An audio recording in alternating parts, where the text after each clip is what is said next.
Hello friends, சிந்து பரவி serial இனி வரப்போகிற எபிசோட்ஸ்க்கான ரிவ்யூ தான் பார்க்க போகிறோம். அடுத்தடுத்த சுவாரஸ்யங்களை தெரிஞ்சுக்கிறதுக்கு இந்த வீடியோவை ஸ்கிப் பண்ணாம கடைசி வரைக்கும் பாருங்கள்.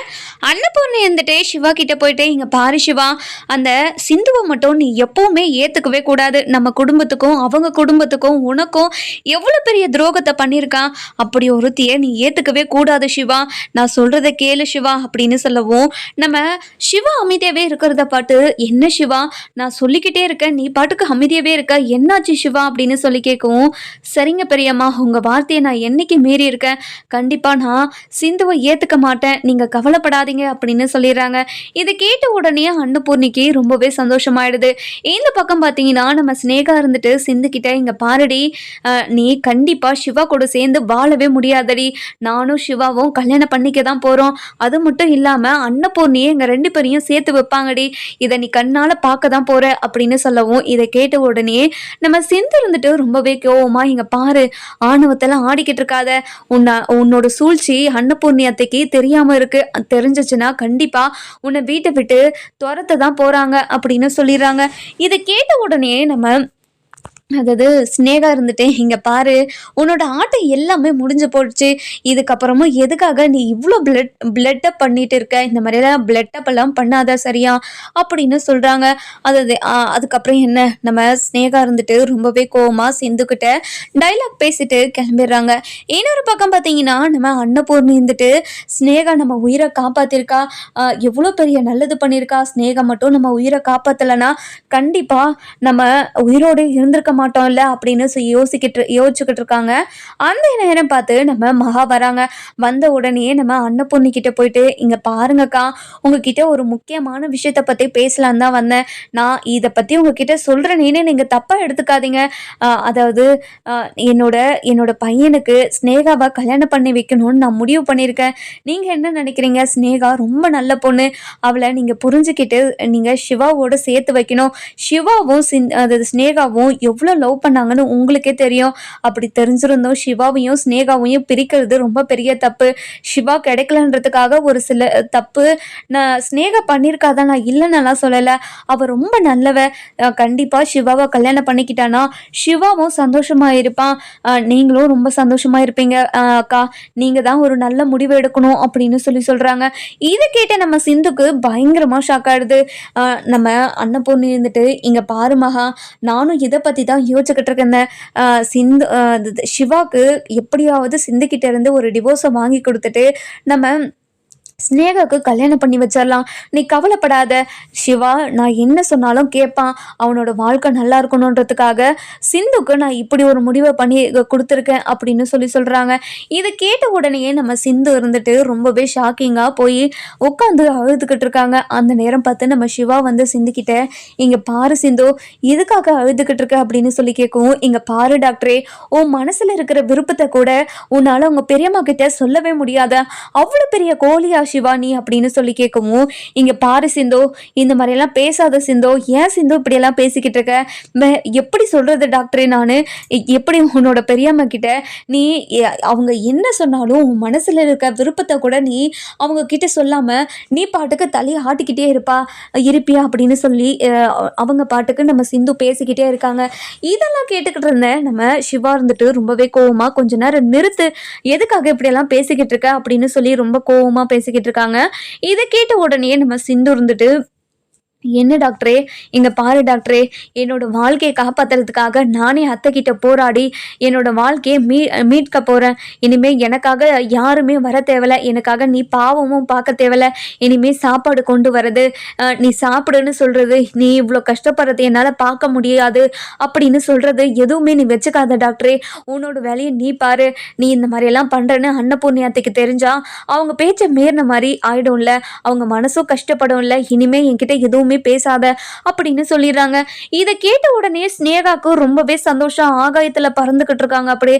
அதுக்கப்புறம் நம்ம ஸ்னேகா இருந்துட்டு அன்னபூர்ணி கிட்ட வந்து, இங்க பாருங்க ஆண்டி, இப்போ எப்படி இருக்கு உங்களுக்கு, இப்போ எக்ஸசைஸ் பண்ணதுக்கு அப்புறம் உங்க உடம்பு பரவாயில்லையா அப்படின்னு கேட்குறாங்க. இங்க பாரு ஸ்னேகா, உன்னாலதான் நான் இப்போ உயிரோடையே இருக்கேன், ரொம்ப ரொம்ப நன்றி ஸ்னேகா, இங்க பாருங்க ஆண்டி, எனக்கு உங்களுக்கு ஒரு ஹெல்ப் பண்றதுக்கு ஒரு வாய்ப்பு கிடைச்சது நினைச்சு நான் ரொம்ப சந்தோஷப்படுறேன், இதை எனக்கு ரொம்ப ரொம்ப ஒரு பெரிய வரமாக நினைக்கிறேன். நீங்கள் வருத்தப்படாதீங்க. என்கிட்ட நன்றி சொல்கிற அளவுக்கு நான் எதுவும் பண்ணிடலை.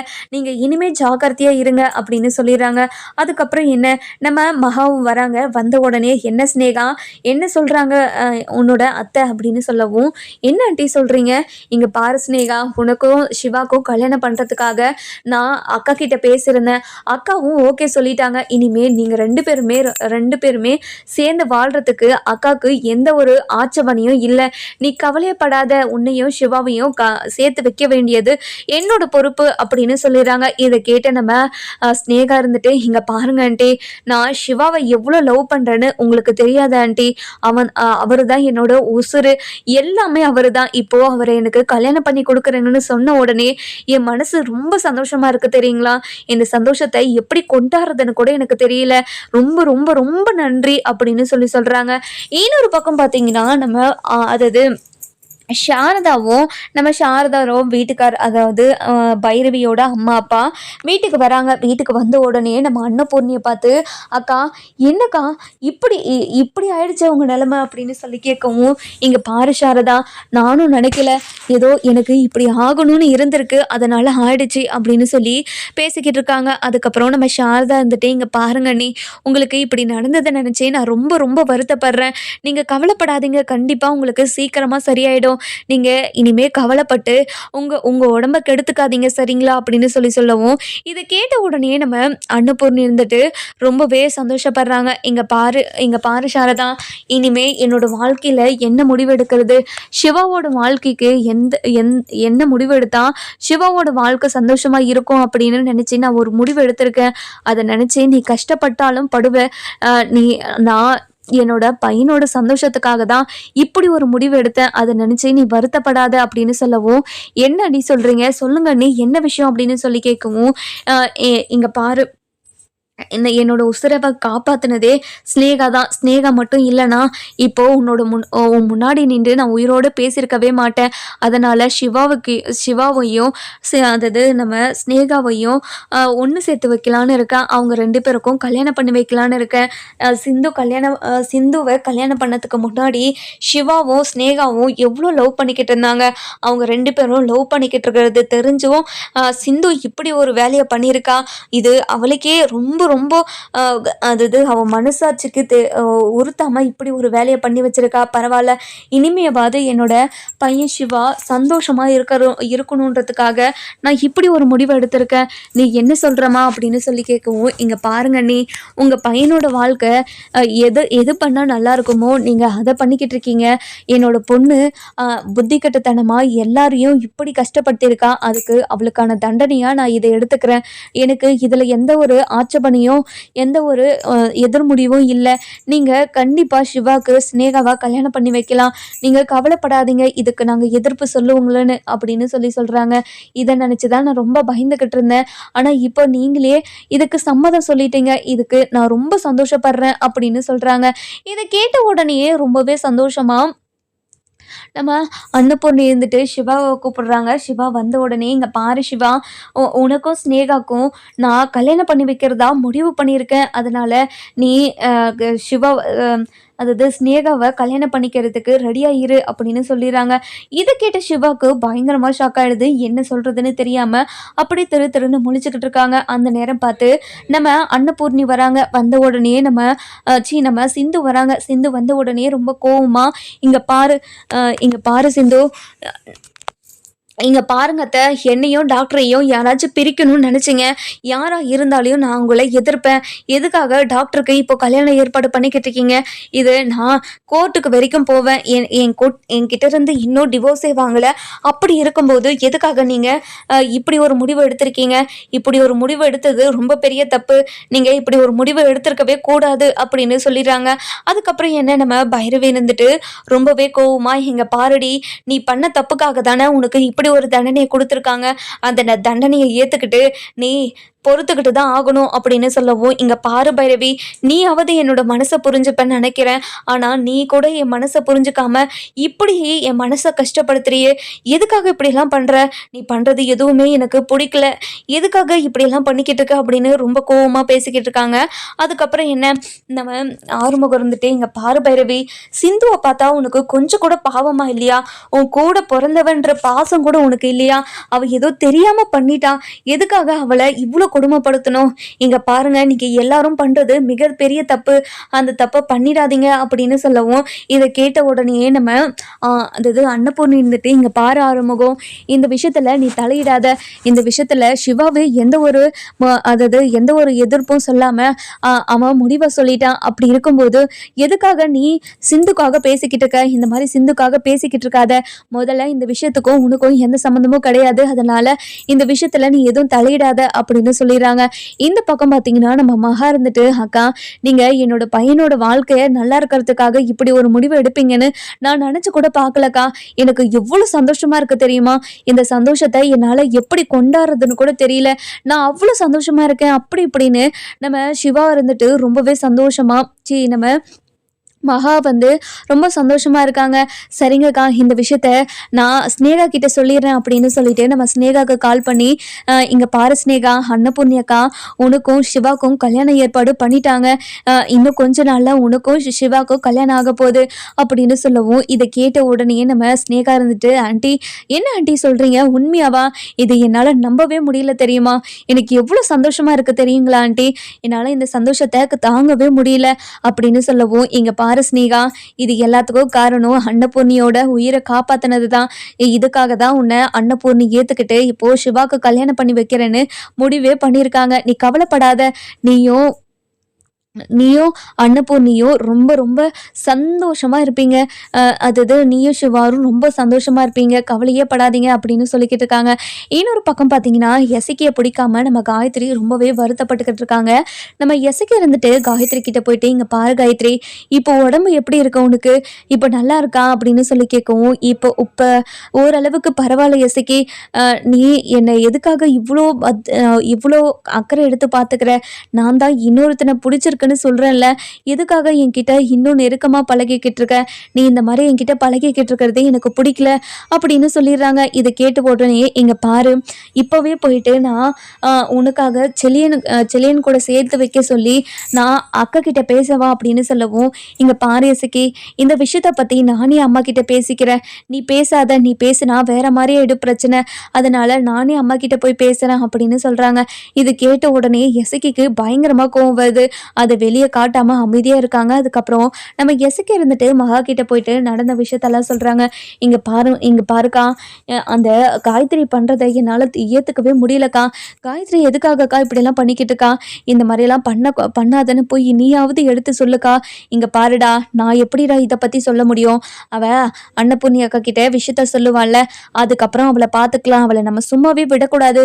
நீ கவலையப்படாத, அவளை எப்படியாவது நான் உன் கூட வாழ வைக்கிறேன், நீ கவலைப்படாத அப்படின்னு சொல்றாங்க. காயத்ரி ஒரு பக்கம் அன்னபூர்ணி கிட்ட போயிட்டு, ஆமா உங்ககிட்ட நான் ஒரு முக்கியமான விஷயம் பேசணுமா, நான் உங்ககிட்ட பேசலாமா அப்படின்னு சொல்லி கேட்கவும், என்னம்மா காயத்ரி, என்ன விஷயம் சொல்லு. இங்க பாருங்கம்மா, நீங்க எனக்கு கல்யாணம் பண்ணி வச்சீங்கல்ல, எனக்கு அந்த கல்யாணத்துல துளி கூட விருப்பமே கிடையாதுமா. அப்படி இருக்கும்போதே எனக்கு இந்த கல்யாணம் வேண்டாமா, ப்ளீஸ்மா அப்படின்னு சொல்லிட்டு கெஞ்சுறாங்க. இதை கேட்ட அன்னபூர்ணிக்கு பயங்கரமாக ஷாக் ஆகிடுது. என்ன எங்க பாரு காயத்ரி, நீ என்ன சொல்கிறதுன்னு எனக்கு இன்னுமே புரியல. உனக்கு இந்த கல்யாணத்தில் விருப்பம் இல்லையா? எசைக்கு கூட வாடுறதுல விருப்பம் இல்லைன்னு சொல்கிறியா நீ அப்படின்னு சொல்லி கேட்கவும், ஆமாம்மா, எனக்கு செலியனை தான் பிடிச்சிருக்கு, செலியன் கூட சேர்ந்து வாழ்கிறதுக்கு தான் எனக்கு விருப்பம் இருக்குது, செலியனை தான் எனக்கு ரொம்ப பிடிச்சிருக்குமா, எனக்கு செலியன் கூட சேர்த்து வச்சிருங்கம்மா, என்னால் எசிக்கு கூடலாம் வாழ முடியாது, ப்ளீஸ்மா உங்கள் காலில் கூட விடுறேன், உங்கள் மரியாதைக்காக தான் நான் அன்னைக்கு மண்டபத்தில் எசிக்கு கூட கல்யாணம் பண்ணிக்கிட்டேனே தவிர எசிக்கு கூட சேர்ந்து சந்தோஷமாக வாழ்கிறது துளி கூட எனக்கு விருப்பமே கிடையாது. அப்படி இருக்கும்போது நான் எசிக்கு கூட எப்படி சந்தோஷமாக வாழ்வேன்? என்னால் எசிக்கு கூட சந்தோஷமாக வாழவே முடியாது. நீங்கள் தான் எப்படியாவது எனக்கும் எசிக்கும் வேற ஒரு வேற ஒரு கல்யாணத்தை பண்ணி வைக்கணும், ப்ளீஸ்மா எனக்கும் என்னையும் செழியனையும் சேர்த்து வச்சிருங்கம்மா அப்படின்னு சொல்லிட்டு கையெடுத்து கும்பிடுவோம். இதெல்லாம் கேட்டுக்கிட்டு இருந்த நம்ம மகா இருந்துட்டு ரொம்பவே கோவமா, நல்லா இருக்கு காயத்ரி நீ பேசுறது. இங்க பாருங்கக்கா, என்னோட தம்பியை பார்த்தா உங்களுக்கு எப்படி தெரியுது? என் தம்பி உங்களுக்கு என்ன பாவம் பண்ணா சொல்லுங்க. இங்க பாருங்கக்கா, என் தம்பி உங்க கௌரவத்தையும் உங்களை அசிங்கப்படுத்த கூடாதுன்னு உங்க பொண்ணுக்கு வாழ்க்கை கொடுத்தான். அப்படி இருக்கும்போது என் பையன் கூட சேர்ந்து வாழ விருப்பம் இல்லைன்னு உன் பொண்ணு சொல்லிக்கிட்டு இருக்காங்க. இங்க பாருங்கக்கா, என் பையன் காயத்ரிக்கு கண்டிப்பா டிவோர்ஸ் கொடுக்கவே மாட்டான். காயத்ரி எஸ்சிக்கு கூட தான் சேர்ந்து வாழணும். இதுக்கு என்னால சம்மதிக்கவே முடியாது. என் தம்பியே சம்மதிச்சாலும் அதுக்கு நான் அவனை சம்மதிக்க விடவே மாட்டேன் அப்படின்னு சொல்லிடுறாங்க. இதை கேட்ட உடனே நம்ம காயத்ரிக்கு செம்ம அழுக வந்துடுது. இங்க பாருங்க, இந்த விஷயத்துல எதுக்காக நீங்க இப்படி பிடிவாதமா இருக்கீங்க? உங்க தம்பி கூட சேர்ந்து வாடுறதுல எனக்கு துளி கூட விருப்பமே இல்லை. என்னால உங்க தம்பி கூட சேர்ந்து வாழ முடியாது அப்படின்னு சொல்லிடுறாங்க. இதை கேட்ட நம்ம அன்னபூர்ணி இருந்துட்டு, இங்க பாரு காயத்ரி, ஏதோ நடந்து போச்சு, நீ எல்லாத்தையுமே மறந்து எசிக்கு கூட சேர்ந்து வாழ ஆரம்பியே. இங்க பாரு, எசிக்கிய பிடிக்கல அப்படி இப்படின்னு எல்லாம் சொல்லிக்கிட்டு இருக்காத, அதெல்லாம் ரொம்ப பெரிய தப்பு.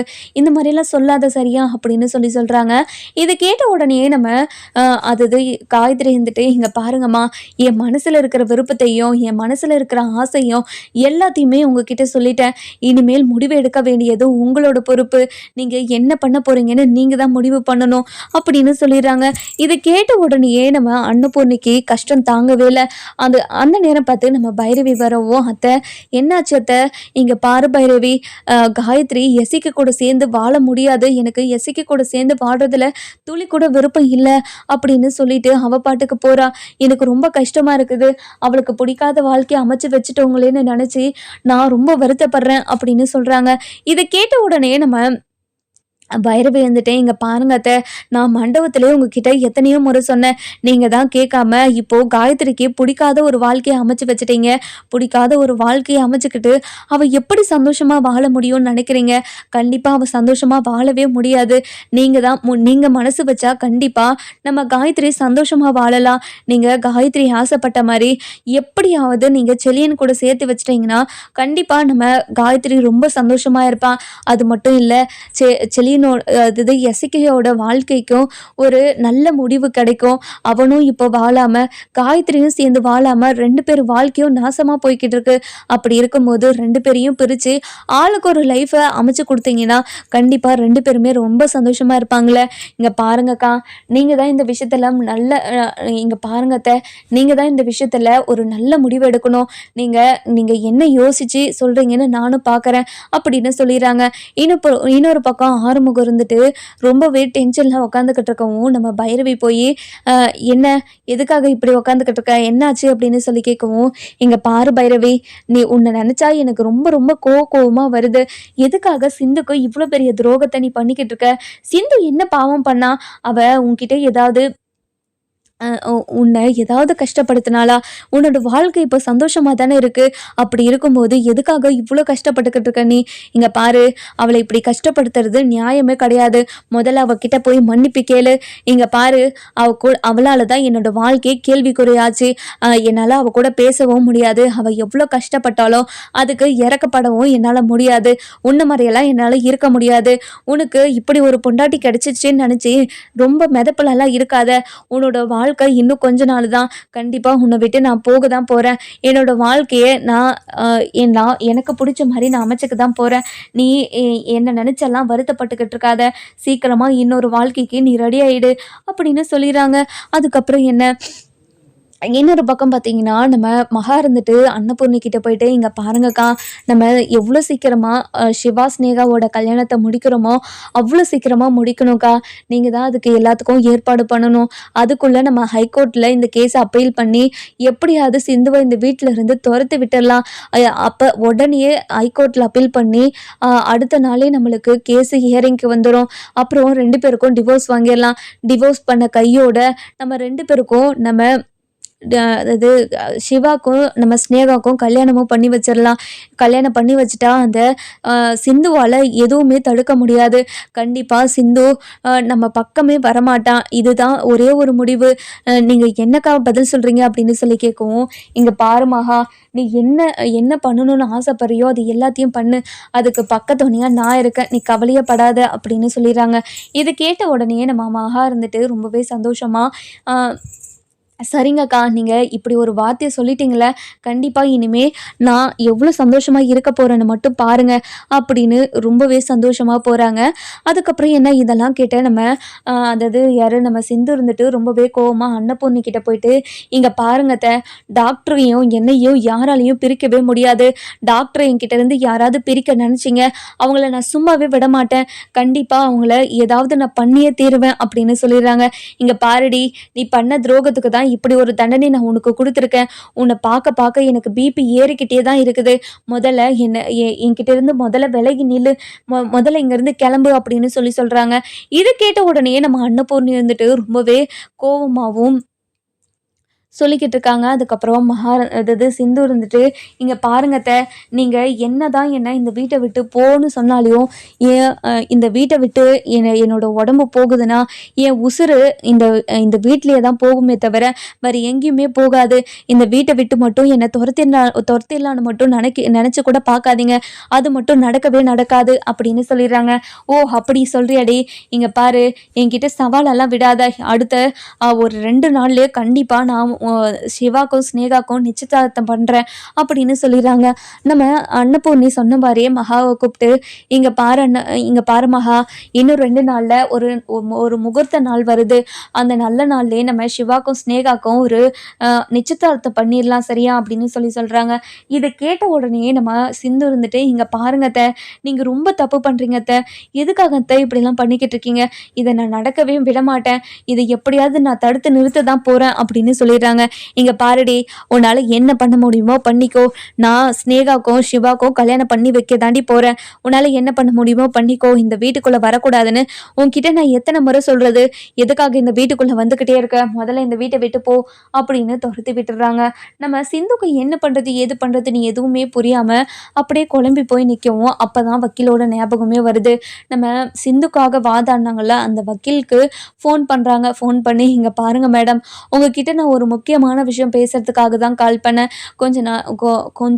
ஒரு 2-3 நாளைக்கு முன்னாடி என்னோட அத்தைக்கு ஆக்சிடெண்ட் ஆகிடுச்சு. அந்த ஆக்சிடெண்ட் ஆனதில் அந்த ஸ்னேகா தான் வந்து என்னோட அத்தையோட உசுரை காப்பாற்றிருக்காங்க. அதனால் என் புருஷனுக்கும் அவங்களுக்கும் கல்யாணம் பண்ணி வைக்கிறதா முடிவு பண்ணியிருக்காங்க. இதில் நான் என்ன பண்ணுறது ஏது பண்ணுறதுன்னு எனக்கு எதுவுமே புரிய மாட்டேங்குது. எனக்கு ரொம்ப கஷ்டமாக இருக்குது. இங்கே பாருங்கள் மேடம், இந்த விஷயத்தில் உங்களால் ஏதாவது பண்ண முடிஞ்சால் எனக்கு உதவி பண்ணுங்க மேடம், ப்ளீஸ் மேடம் அப்படின்னு சொல்லி கெஞ்சவும், இங்கே பாரு சிந்து, நீ கவலையப்படாத. இந்த விஷயத்தில் அவங்க கல்யாணம் பண்ணவே முடியாது. கல்யாணத்தை டிவோர்ஸ் பண்ணாமல் அடுத்த கல்யாணம் பண்ணுறது எவ்வளோ பெரிய குற்றம் தெரியுமா? குடும்பத்தோடு ஜெயிலில் போய் கம்பி என்ற மாதிரி இருக்கும். அதுவும் 6 வருஷம் கம்பி என்ற மாதிரி இருக்கும். நீ கவலையப்படாத. நான் நாளைக்கு காலையில் 10 மணிக்கு மேலே உங்கள் வீட்டுக்கு வரேன். வந்து நான் எல்லாத்தையும் பேசிக்கிறேன் அப்படின்னு சொல்லிடுறாங்க. நம்ம சிந்துக்கு அந்த வக்கீல் சொன்ன மாதிரியே அடுத்த நாள் காலையில் 10 மணிக்கு மேலே வீட்டுக்கு வந்துடுறாங்க. வீட்டுக்கு வந்த உடனே நம்ம மகா இருந்துட்டு வக்கீலை பார்த்துட்டு ரொம்பவே கோவமா, இங்கே பாருங்கள், எதுக்காக இங்கே வந்திருக்கீங்க? இங்கே பாருங்கள், என்னோட கிளைண்ட்டு சிந்து எங்கே இருக்காங்க?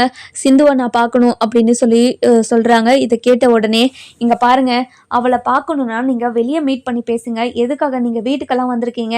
இந்த மாதிரி வீட்டுக்கெல்லாம் வரக்கூடாது. முதல்ல வெளியே போங்க. இங்கே பாருங்கள், என்னை வெளியே போ அப்படின்னு சொல்கிற உரிமை உங்களுக்கு யாருக்குமே கிடையாது. இந்த மாதிரி என்னை வெளியே போகணும்னு சொல்கிற வேலை வச்சுக்காதீங்க அப்படின்னு சொல்லவும், அந்த நேரம் பார்த்து அன்னபூர்ணி வெளியே வராங்க. வெளியே வந்த உடனே நம்ம வக்கீலை பார்த்துட்டு, சொல்லுங்கள் மேடம், எதுக்காக இங்கே வந்திருக்கீங்க? இங்கே பாருங்க மேடம், சிந்து நேற்று எனக்கு கால் பண்ணியிருந்தாங்க. நீங்கள் சிவாக்கு இன்னொரு கல்யாணம் பண்ணுறதுக்கு ஏற்பாடு பண்ணிட்டு இருக்கீங்களாமே, அது எவ்வளோ பெரிய தப்புன்னு உங்களுக்கு தெரியுமா? கல்யாணத்தை டிவோர்ஸ் பண்ணாமல் அடுத்த கல்யாணத்துக்கு ஏற்பாடு பண்ணவே கூடாது. அது எவ்வளோ பெரிய குற்றம்னு உங்களுக்கு தெரியுமா? சிந்து மட்டும் கம்ப்ளைண்ட் கொடுத்தாங்கன்னா நீங்கள் 6 வருஷத்துக்கு யாருமே வெளியவே வர முடியாது. 6 வருஷத்துக்கு நீங்கள் தண்டனை அனுபவிச்சே ஆகணும். அதுக்கெல்லாம் நீங்கள் சம்மதிச்சிங்கன்னா கண்டிப்பாக இது எல்லாத்தையும் நீங்கள் பண்ணிட்டு இருக்கலாம். அப்படி இல்லை, நான் ஜெயிலுக்கெல்லாம் போகக்கூடாதுன்னு நினச்சிங்கன்னா பார்த்தீங்கன்னா 1 வருஷத்துக்கு நீங்கள் வெயிட் பண்ணுங்கள். கோர்ட்டில் எப்படி என்ன முடிவு வருதுன்னு தெரிஞ்சிட்டதுக்கப்புறம் நீங்கள் உங்கள் பையனுக்கு என்ன முடிவாக இருந்தாலும் எடுத்துக்கோங்க. இப்போதைக்கு நீங்கள் எந்த ஒரு முடிவுமே எடுக்க முடியாது, எடுக்கவும் கூடாது அப்படின்னு சொல்லிடுறாங்க. இது கேட்ட உடனே நம்ம அன்னபூர்ணி இருந்துட்டு ரொம்பவே ஷாக் ஆயிடுறாங்க. இங்கே பாருங்க மேடம், என் பையனோட வாழ்க்கை நல்லா இருக்கணுன்றதுக்காக நான் என்னோட பையனுக்கு இன்னொரு கல்யாணம் பண்ணி வைக்கணும்னு நான் நினைக்கிறேன். ஆனால் நீங்கள் இப்படியெல்லாம் சொல்லிக்கிட்டு இருக்கீங்க, இப்படியெல்லாம் சொல்லாதீங்க. என்னோட பையனோட வாழ்க்கைக்காக நான் இப்படி ஒரு விஷயத்த பண்ண தான் போகிறேன். இங்கே பாருங்கள் மேடம், உங்களை நான் பண்ண வேண்டாம்னுலாம் சொல்லலை. ஆனால் உங்கள் பையனுக்கும் சிந்துக்கும் டிவோர்ஸ் ஆனப்புறம் தான் நீங்கள் இப்படி ஒரு முடிவே எடுக்கணும் அப்படின்னு சொல்லிடுறாங்க. சிந்து இருந்துட்டு நம்ம அன்னபூர்ணிக்கிட்ட வந்து, இங்கே பாருங்க அத்தை, நீங்கள் கண்டிப்பாக ஸ்னேகாவுக்கும் சிந்துக்கும் ஒரு துரும்ப கூட நகர்த்தி வைக்க முடியாது. கண்டிப்பாக அதுக்கு நான் சம்மதிக்கவும் மாட்டேன் அப்படின்னு சொல்லிடுறாங்க. நம்ம சிந்து சொன்ன மாதிரி நம்ம சிவாக்கும் நம்ம அது ஸ்னேகாக்கும் கல்யாணம் நடக்குமா நடக்காதுன்னு நம்ம வர எபிசோடில் பார்க்கலாம். இந்த வீடியோ உங்களுக்கு பிடிச்சிருந்தா லைக் பண்ணுங்கள், சப்ஸ்கிரைப் பண்ணுங்கள், மறக்காம பெல் ஐகானை கிளிக் பண்ணி